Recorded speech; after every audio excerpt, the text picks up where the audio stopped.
morning.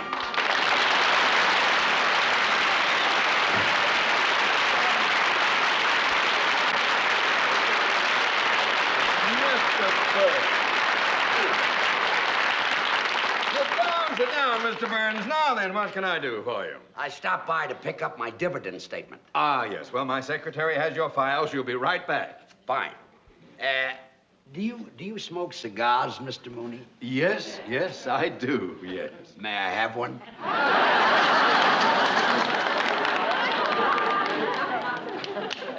Thank you. Jack Benny always pulls that on me. Very fun. Well, you know how Jack is. Some actors have to be on all the time. So I've heard. Oh, that could be very annoying. I could never be like that. I think it's unprofessional. I say once an actor walks off the stage, he should leave his work there and be like everybody else. Very commendable. I've learned to relax, like Irving Berlin said in that song many years ago. Lazy, I want to be lazy. I want to just lay in the sun with no work to be done. Yes, I remember that. Ooh, under that awning they call the sky.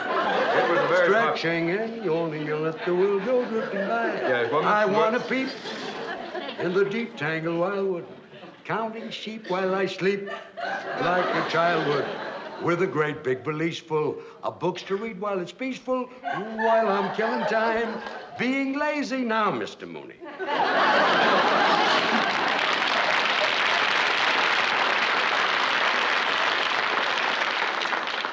Maybe I can find your file, Mr. Burns. It should be here under the B's.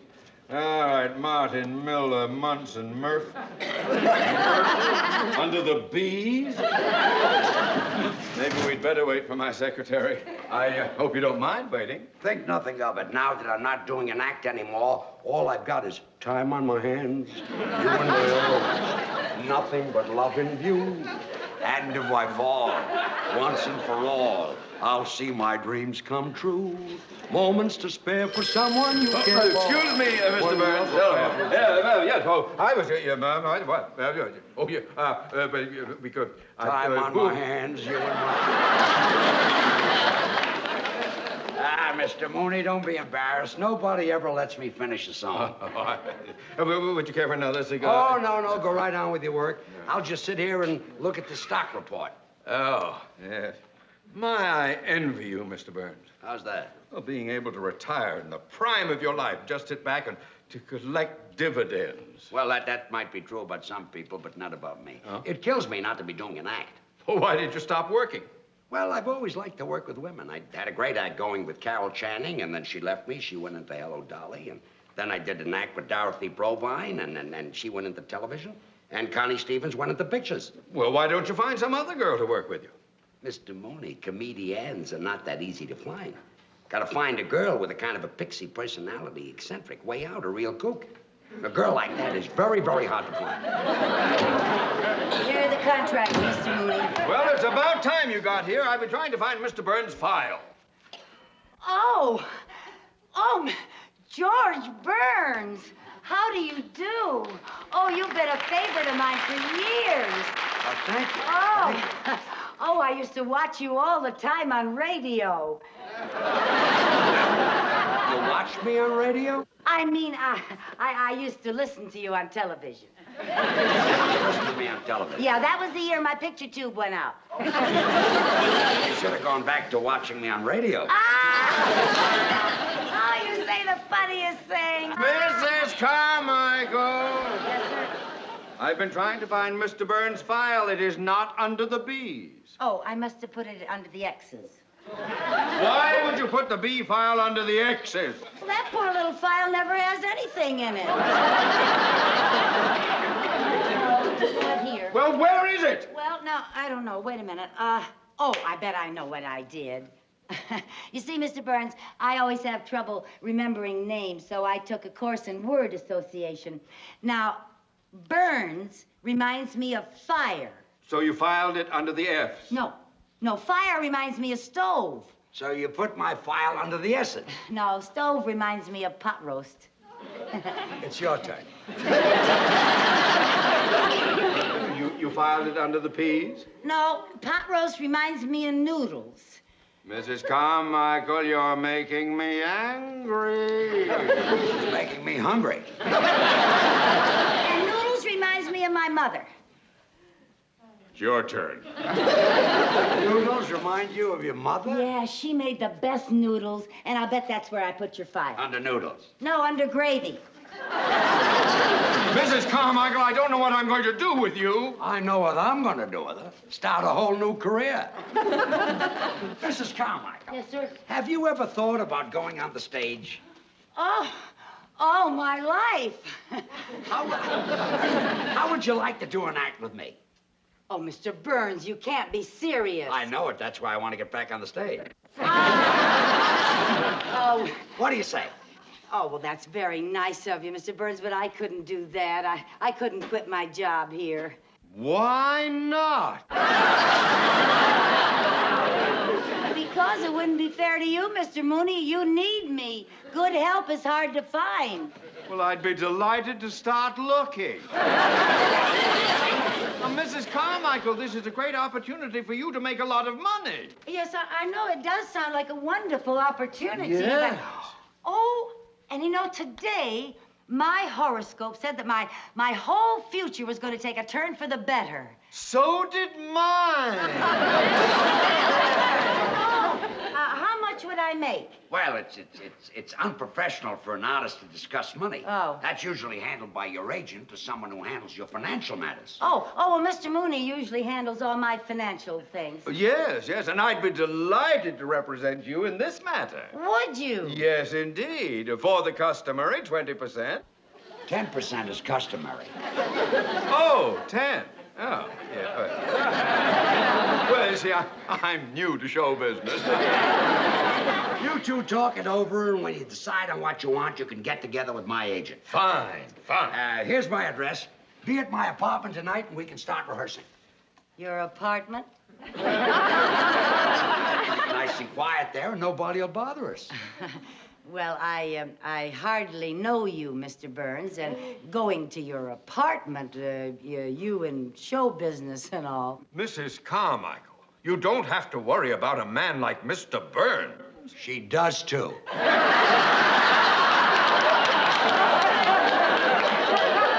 I didn't mean that you aren't a gentleman, Mr. Burns. I just meant that...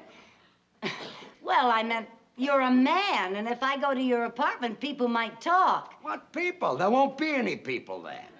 And when I talk, nobody believes it anymore. I'll see you tonight. Okay, Goodbye, Mr. Mrs. Burns. Carmichael. Well, thank you. Goodbye, Mr. Mooney.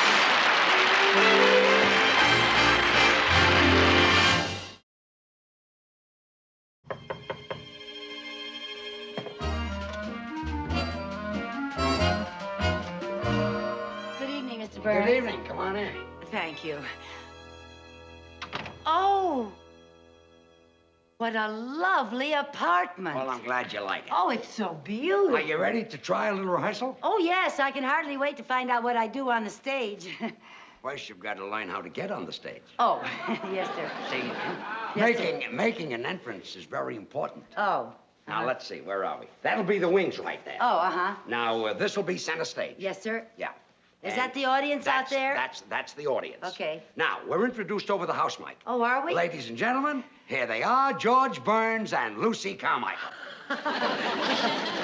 Now, the orchestra plays our entrance music. Oh, what is our entrance music? Some of these days. Oh! Now, let's make our entrance. Let's Oh, go into from the over wings. here. Now, you walk out just like I do. Yes, sir. Okay. Yes, sir. Now, here they are, ladies and gentlemen, George Burns and Lucy Carmichael.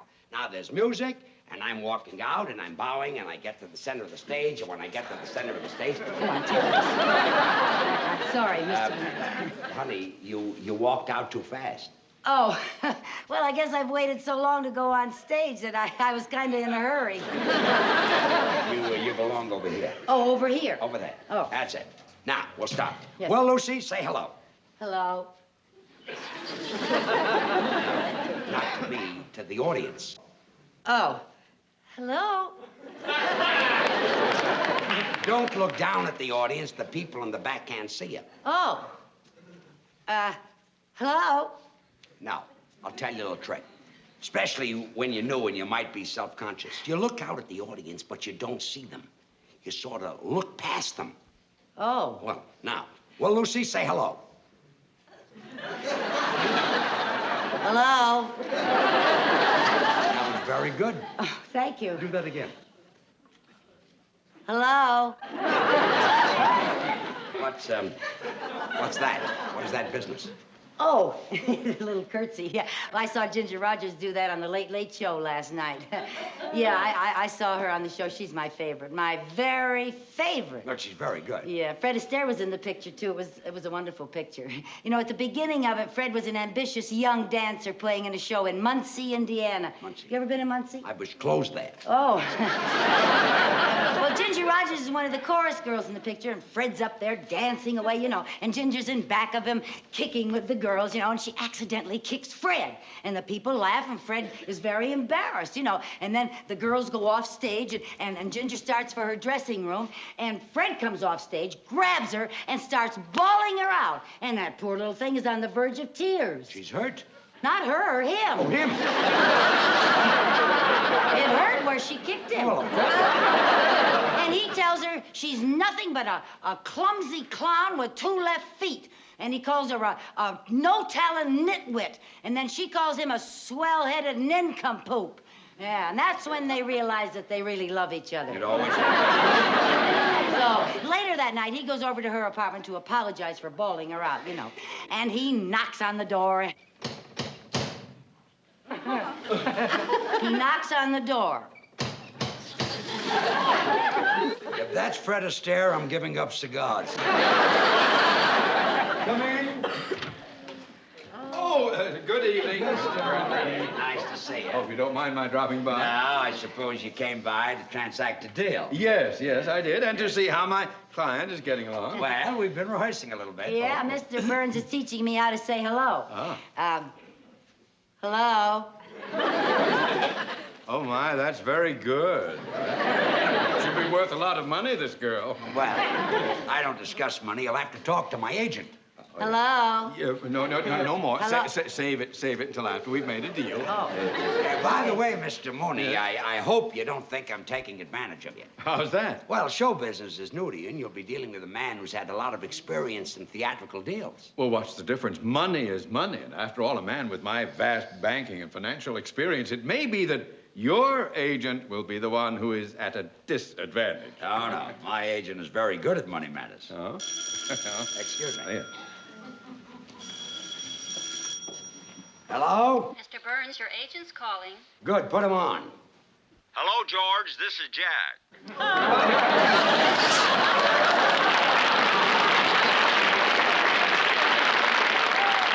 Well, just in time. Mrs. Carmichael's agent is here right now. Fine. Let me talk to him. Good. Here he is. His name is Mooney. Mr. Mooney. Here, Mr. Mooney, my agent. Yeah.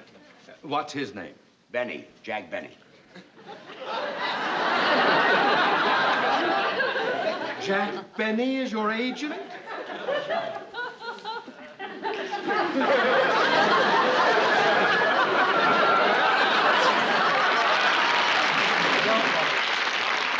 We'll be fair to you. We will not. I'll handle this. You just get us booked someplace. I got you a break-in date for tomorrow night at a club in Santa Monica. We open tomorrow night at a club in Santa Monica. Oh, that's wonderful. Great. The bookers from Vegas will be in to see you, and so I hope the act's good. Don't worry, she'll be fine. I mean you.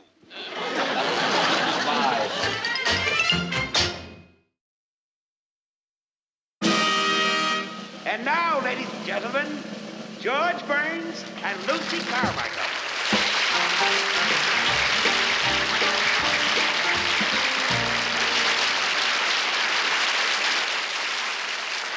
Lucy, say hello. Hello? Well, now that you're on the stage, what are you going to do? Oh, well, when I was in the beauty parlor this afternoon, I heard a wonderful joke. Would you like to hear it? It had everybody dying laughing. We'd all like to hear. Oh, well, this one man looked up and said to the other man, "Don't ask me, I just got here myself."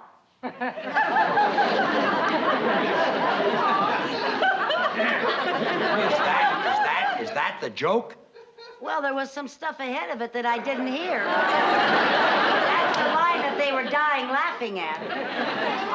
I wouldn't tell that if I were you. Too old? Oh, yes, it's been kicked. Oh. Let's talk about your brother. Oh, which brother do you want to talk about? The one that's married or the one that's in love? The tall one. Oh, yeah. Well, that's my brother Harry. He's with the FBI. Your brother's with the FBI? Yeah, they picked him up in Kansas City. So the FBI picked him up. Well, they had to. He couldn't pick himself up. Loaded again. Yeah. Poor Harry. Hasn't your family ever tried to do something about his drinking? Well, we sent him to a psychiatrist, and the psychiatrist worked and worked to get to the bottom of Harry's drinking. And finally, he found out Harry's problem. What was it? Harry likes to drink. Well, we all have our reasons. I think Harry drinks to forget. Forget what? That he's a kleptomaniac. He's a kleptomaniac. Harry was always going into stores and taking things, so you know what my mother did? What? Well, she took some adhesive, and she taped his hand shut, all but this one finger. Taped his hand shut, all but that. Why? Well, so he could play marbles with my other brother. You can't play marbles with one finger. Well, Mother did that to even up the game. You see, Harry didn't have all of his fingers, and my other brother didn't have all of his marbles.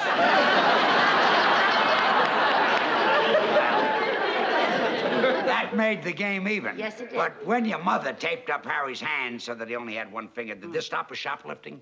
Well, it helped. All he could steal were donuts. Harry likes donuts. That's right. It was the donut that broke Harry's back. Donut broke his back? Yeah. You see, he had a donut in his right-hand pocket, and he tried to get it out with his left hand. And broke his back? Yeah. Well, the next time he's got a donut in his right-hand pocket, tell him to try to take it out with his right hand. Mm-hmm. Well, that's kind of hard when you got your pants on backwards. He had his pants on backwards? Yeah. You see, Harry had a suit with two pair of pants, and he put one pair on frontwards and one pair on backwards. So that he could walk either way. That's when the truck hit him.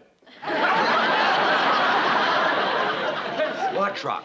The truck that didn't have its lights on. Well, why didn't the man in the truck have his lights on? Well, he didn't have to. It was daytime. Well, if it was daytime, didn't the man in the truck see your brother coming? He didn't know it was my brother. Oh, he saw two pair of pants coming toward him, and he drove right between us. Well, that's our music cue. In my case...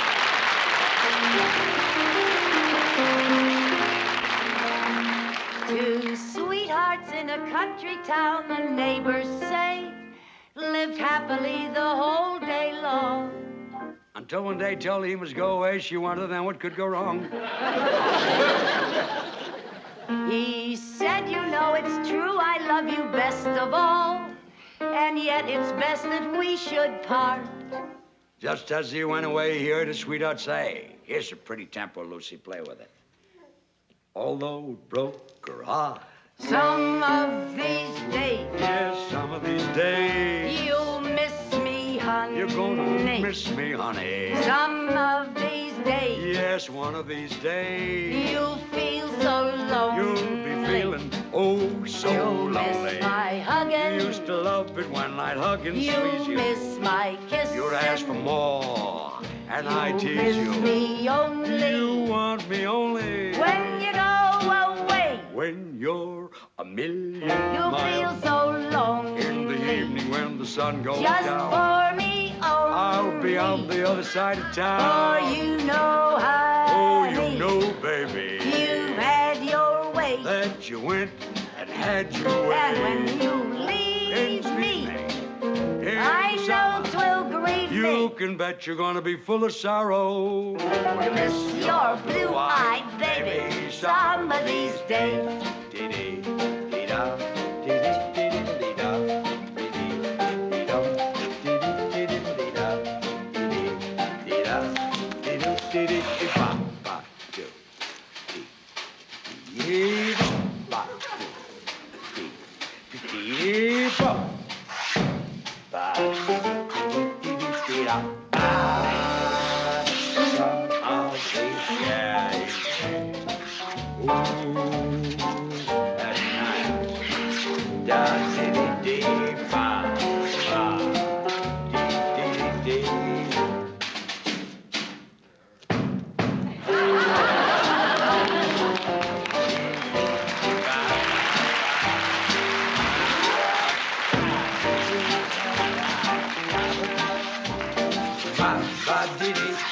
Ba-dee-dee-dee-dee-dee. Lonely, just for me only.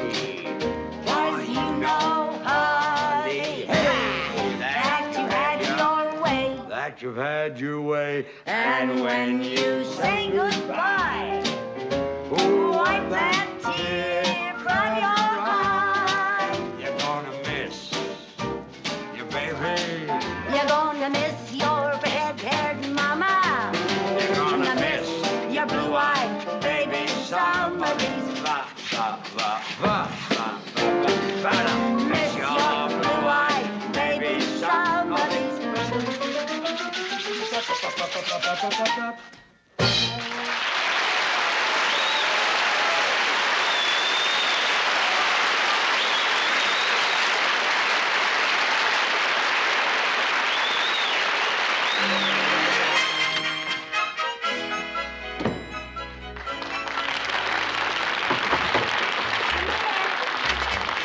Lucy, you were just great. Thank you. Everybody out front is talking. Congratulations. Carmichael, I couldn't be more proud of you. Mwah. Oh, Mr. Mooney, that's the first time you ever kissed me.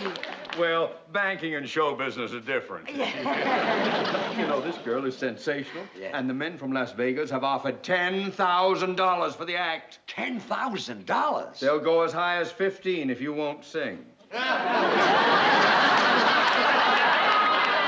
We'll take the 10.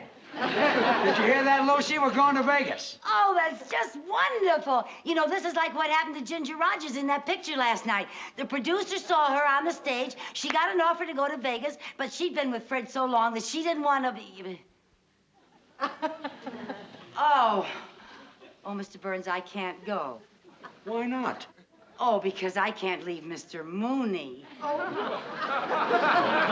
But I want you to go. Oh, no, you don't. You need me. I don't need you. I want you to leave. Oh, I couldn't leave you any more than Ginger could leave Fred. Not even when Fred pretended to be mad and said things that were very nasty to make her mad. Mrs. Carmichael, please get it through your head. I want you to go with Mr. Burns. My life would be happier without you. Happier! Happier!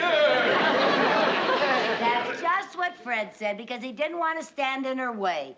But Ginger knew that Fred needed her, just like you need me, Mr. Mooney. Now. Mr. Burns, but it just wouldn't work. I couldn't be funny out on the stage thinking about Mr. Mooney back in the bank trying to get along without me. Mr. Mooney, you must be a wonderful man. How do you inspire such loyalty? I don't know what I've done to deserve this. Well, I hope you're not mad at me, Mr. Burns. What for? This is the story of my life.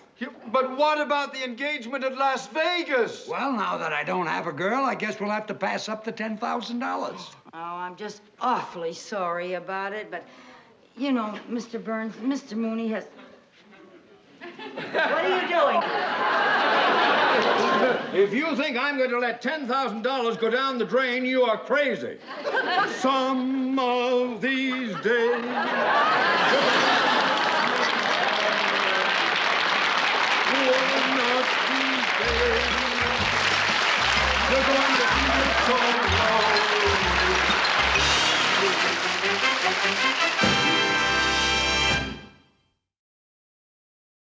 The Lucy Show.